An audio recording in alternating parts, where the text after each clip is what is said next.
Most people reviews this product. They also say this product is the price is quite good. Well, I've found pros and cons on this type of product. But overall, it's a supreme product and we are well recommended. When you however want to know more details on this product, so read the reports of those who have already used it. Visit the product detail link in description for an item you wish to buy. Tap Add to Cart. When you've finished adding items to your cart, tap the shopping cart icon. If you need to edit the items in your cart, tap Save for later or delete next to the item in the cart. Tap Proceed to checkout and follow the on-screen instructions. Review your order information and tap Place your order to complete your purchase. You'll see an order confirmation screen when your purchase has been completed.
Most people reviews this product.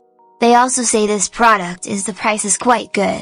Well, I've found pros and cons on this type of product.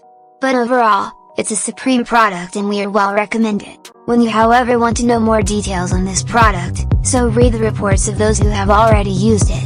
Visit the product detail link in description for an item you wish to buy. Tap Add to Cart. When you've finished adding items to your cart, tap the shopping cart icon. If you need to edit the items in your cart, tap Save for later or delete next to the item in the cart.